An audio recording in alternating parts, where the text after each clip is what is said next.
of Veronica Kitty Duterte. At inilatag po namin isa-isa doon kung bakit illegal ang aresto, illegal ang detention, at illegal din ang pagdala sa kanya sa ICC Hague, Netherlands, na tinagurian namin kidnapping. Pinapakita po natin sa petisyon na mulat sa poll, ang gobyerno natin ang naging patakarang panlabas or foreign policy ay walang jurisdiction ang International Criminal Court sapagkat doon mismo sa kanilang Rome Statute sinasabi doon na kahit na miyembro ka ng ICC ay hindi ka basta makaka-assume ng jurisdiction. Hindi ka maaaring basta makialam sa judicial legal system ng isang bansa. Maliban na lamang yung tinatawag na complementarity rule na kailangan yung miyembrong estado ng ICC ay number one, walang kakayahan na umusig ng mga lumabag sa crimes against humanity like genocide, mass murder, aggression, yung mga war crimes. Kailangan wala silang kakayahan na usigin yung mga pinaghihinalaang kriminal. O kung meron kakayahan, hindi sila willing o ayaw nilang ipursige ang pag-usig sapagkat siguro sila ang mga nasa likod ng paglabag at pag-commit ng krimen. So yung dalawang yon ang sinasabi namin sa petition, pareho hindi mag-a-apply kaya hindi pwedeng pumasok ang ICC dahil number one, may kakayahan ba tayo? Meron kasi kaya kinukot namin yan si Secretary ng DOJ. Siya na mismo ang nagsasabi na we have a robust system. We are, sabi niya, ready, willing, and able to prosecute. At pinakita po natin, ilang beses na rin natin pinag-uusapan niya dito sa ating programa, na ano bang pruweba natin na malusog ang ating sistema legal. Hindi po ba sinabi ko sa inyo, paano ba hindi malulusog yan? Isang presidente ang pinatapo natin, yung tatay ng Pangulong Marcos Jr., dalawang presidente ang pinakulong natin, ang dating Pangulong Gloria Macapagal-Arroyo at ERAP, at nakita natin na sa dalawang kasong yon, yung isa na-convict. Yung isa naman, na-absuelto. Sa makikita mo, nagpa-function talaga. Ano pang prueba?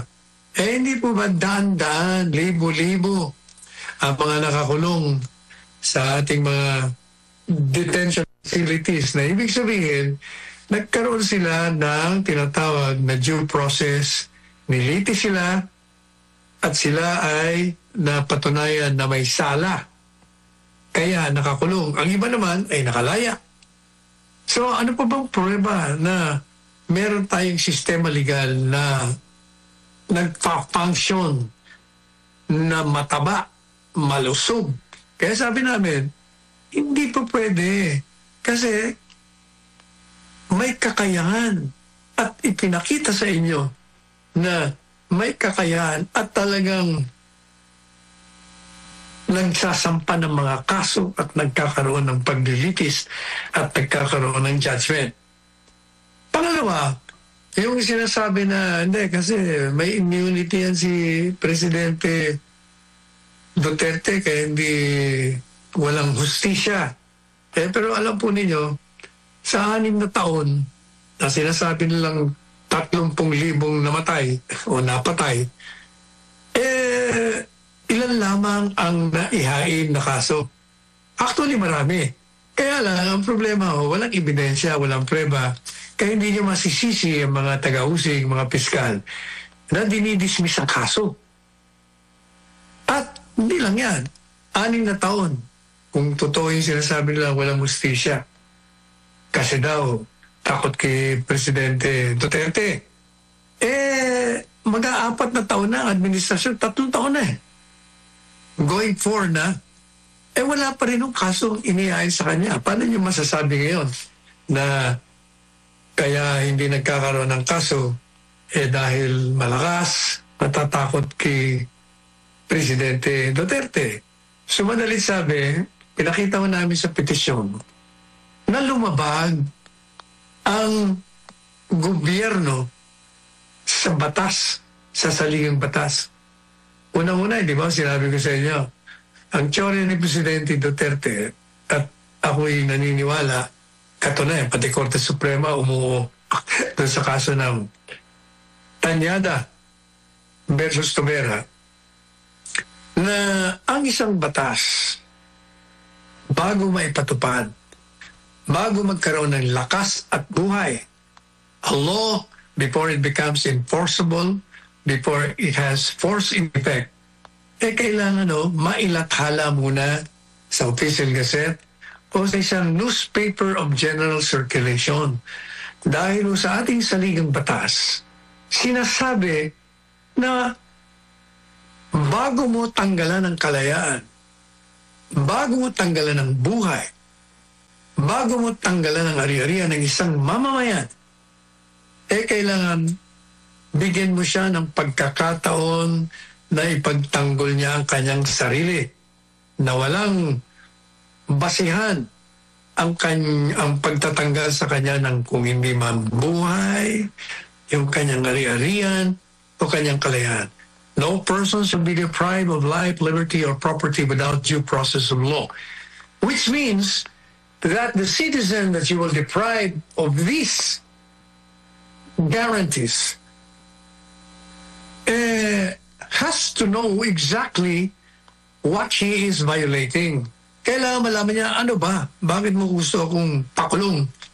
Bakit gusto mong kunin ang aking ari-arian?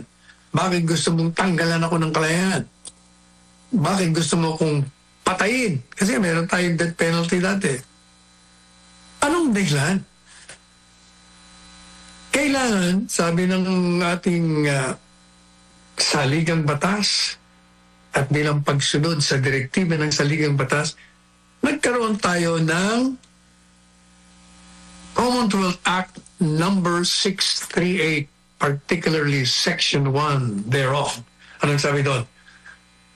Ang mga legislative acts, lahat ng ginawa ng Kongreso, ay dapat na mailathala sa Official Gazette at newspaper of general circulation. Na-amienda na ho yan. Sa Kodigo Sibil, nakalagay din doon na ang batas, bago ito magkaroon ng buhay at epekto at may patupad, kailangan ilathala mo. Kasi nga kung hindi mo gawin yan, yung mga tao na ididimanda mo, sasabihin, wala ka namang batas. Wala ka nang alam na batas. Kaya para hindi yung maging excuse yan, hindi maging dahilan, kailangan mailathala. Pag nailathala sa Official Gazette o sa dyaryo, ibig sabihin, ipagpapalagay. The law will assume that you have read the law or you have heard of the law and you know the law. Kaya hindi ka na po pwede na sabihin, hindi ko alam yan, walang batas. Hindi mo na pwedeng gamitin yung I'm ignorant of the law.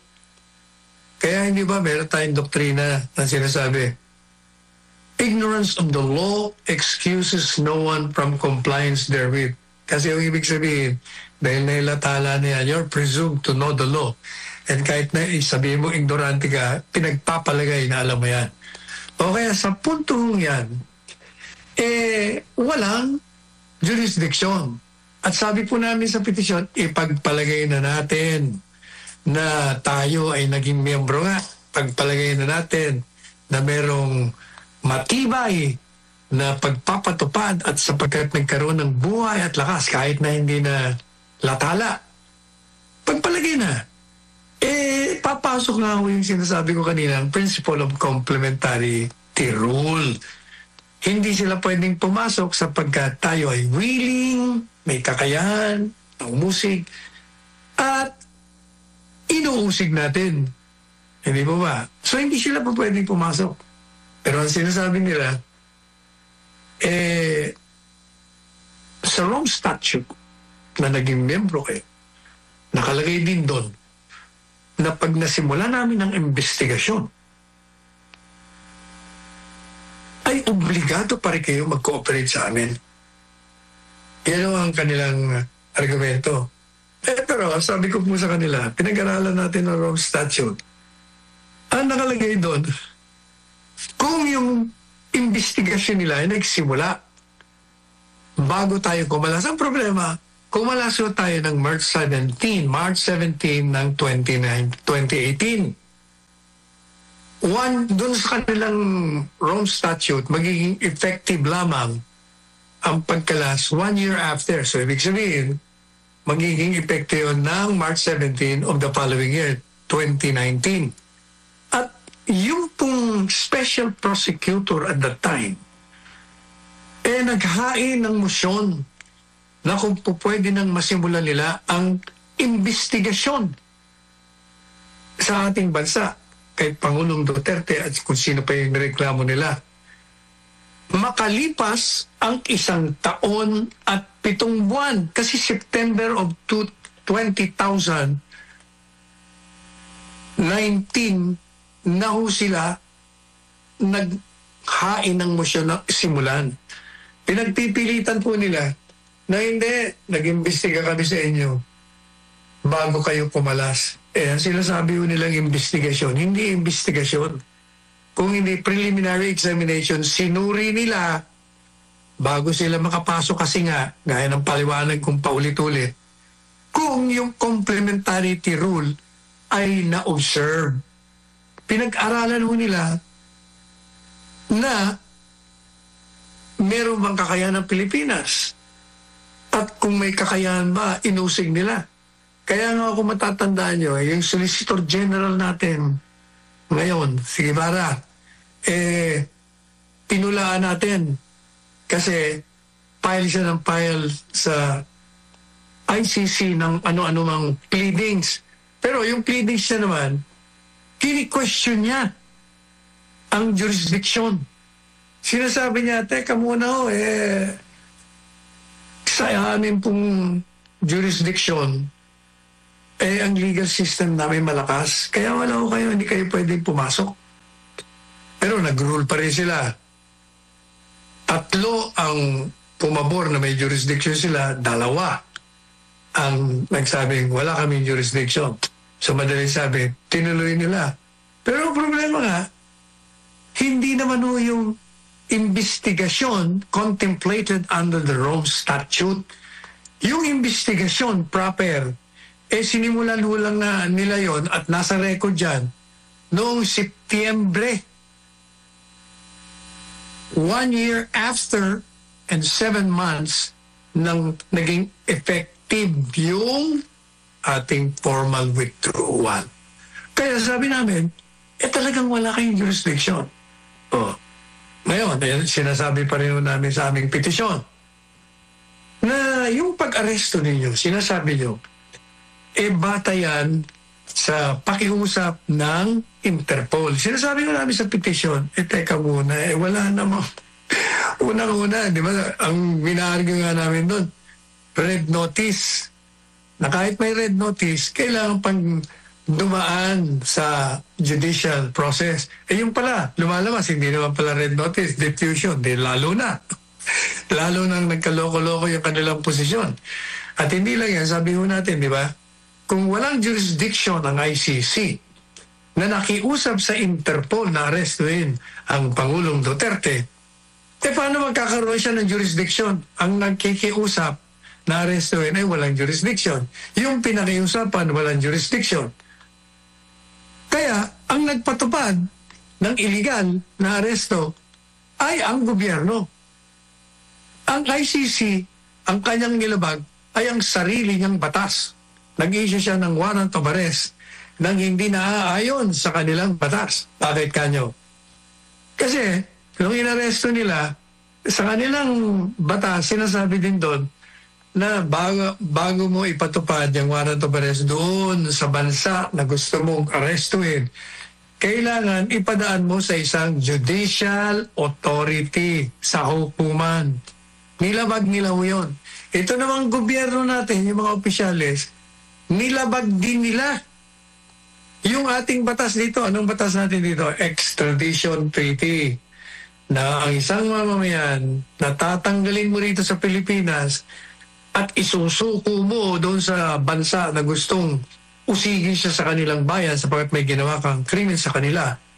Sinasabi yung sa ating extradition law, kailangan maghain ka muna sa hukuman. Yung dalawang kalakarampong yun hindi nasunod. Maghain dito ng hukuman sa atin.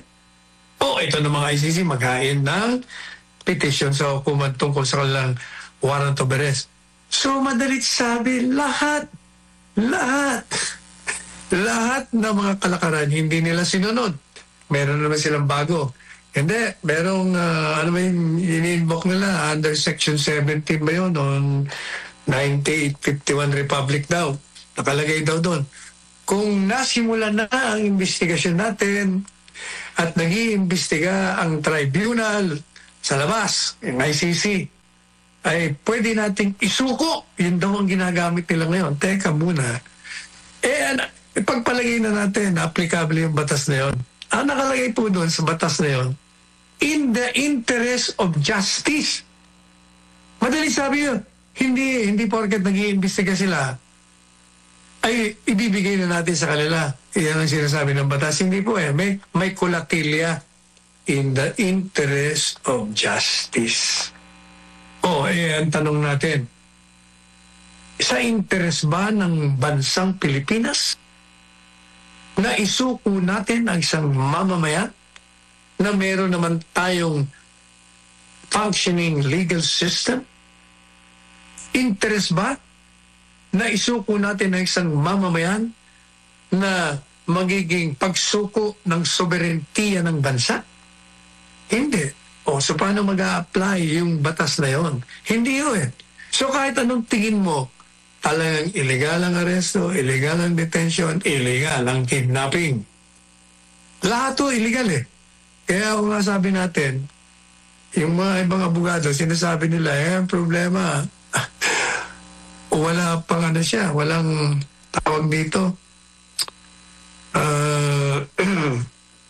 Ang problema dun sa Choryang yon, sabi niya, walang jurisdiction ng hukuman sa ICC. Kahit manalo kayo sa habeas corpus, paano uutusan ng Korte Suprema yung ICC? Wala tayong jurisdiction.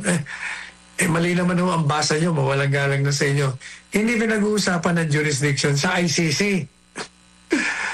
Kung hindi, ang jurisdiction ng Korte Suprema doon sa gobyerno at sa mga opisyalis na lumabag sa batas. Merong kapangyarihan ng Korte Suprema na utusan ng gobyerno sapagkat nilabag nyo ang karapatan ng dating Pangulong Duterte, ay ibalik nyo yan dito sa amin at kayo'y magpaliwanag kung bakit nyo nilabag ang kanyang mga karapatan. Yan ang sinasabi namin sa petisyon. So pwede yung utusan ng gobyerno, ang gobyerno ng Korte Suprema. Sapagkat sa Korte Suprema, ang Korte Suprema sa ilalim ng saligang batas, ang binigyan talaga ng kapangyarihan ng maaari lamang magsabi kung illegal ang ginawa mo o hindi. At patanga at bigyan ka ng kaparusahan sa iyong mga illegal na ginawa. Yun ang aming teorya sa Korte Suprema, kaya kami nag-file doon. So yan po ang simula't huli ng Part 2. Yung Part 3 sa Monday pa. Ayun, Attorney Sal, napakalalim na discussion natin, Attorney Sal, kasi talaga na ipapaliwanag natin sa ating mga kababayan yung na-invalid nga at isang form of kidnapping. Para nga sa ilan extradition yung ginawa. kay former President Rodrigo Duterte. Pero Attorney Sal, mariin naman nanawagan si Vice President Sara Duterte sa mga Pilipino sa Europa na patuloy na kalampagin ng gobyerno ng Pilipinas at International Criminal Court sa ginawa ng mga ito kay dating Pangulong Rodrigo Duterte. Ginit ni VP Sara, ang tanging paraan para maitama ang sitwasyon ay ang pagpapauwi sa dating Pangulo sa Pilipinas. Si Lino Perez, magabalita. Sa kabila ng matinding pag-aalala ni Vice President Sara Duterte para sa kaligtasan at seguridad ni dating Pangulong Rodrigo Duterte, binigyang diin niya na nananatiling matatag ang kagustuhan ng kanyang ama na makabalik sa Pilipinas.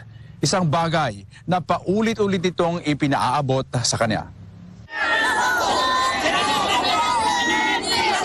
Libu-libong Pilipino mula sa iba't ibang bahagi ng Europa ang dumagsa sa meet and greet activity ni Vice President Sara Duterte sa The Hague, Netherlands. Sa harap ng mga overseas Filipino workers o OFW, ibinahagi ni Duterte ang naging pag-uusap nila ng dating Pangulo na sa kasalukuyang nasa kustodiya ng International Criminal Court, ICC. Ayon kay VP Sara, matibay ang paninindigan ng dating Pangulong Duterte na walang legal na basehan ang pag-aresto at paglilitis sa kanya sa isang dayuhang hukuman.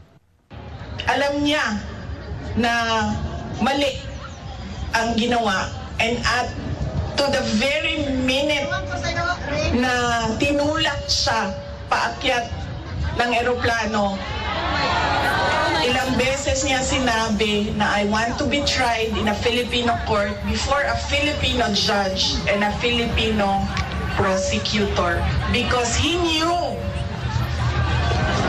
that number one, wala talagang basihan yung kaso. Muling binatikos ni VP Sara ang kakulangan ng matibay na ebidensya sa mga kasong isinampa laban sa dating Pangulo sa ICC. Aniya, sa kabila ng libu-libong aligasyon na may kinalaman umano sa war on drugs, 43 kaso lamang ang naihain sa korte malayo sa inaangkin ng ilang grupo at mga individual. Kaya minsan naisip ko, naging kaso lang ba ito dahil sinusulat sa media na thousands ang namatay? I do not even understand paano naging crimes against humanity ang 43 counts of murder na ngayon ay lumalabas. Hindi naman ata totoo lahat yung mga witnesses at yung mga complainants. But that is... Bagamat ipinauubaya ni VP Duterte sa mga abogado at sa korte ang legal na proseso, nanindigan siyang may magagawa pa rin ng sambayanang Pilipino ang igiit sa gobyerno na ibalik sa dating Pangulong Duterte sa Pilipinas. Ayon kay VP Sara, sa kabila ng panganib sa kanyang buhay, nananatiling matatag. At ayun na nga, kung nagustuhan mga showbiz news, please like, share, and subscribe.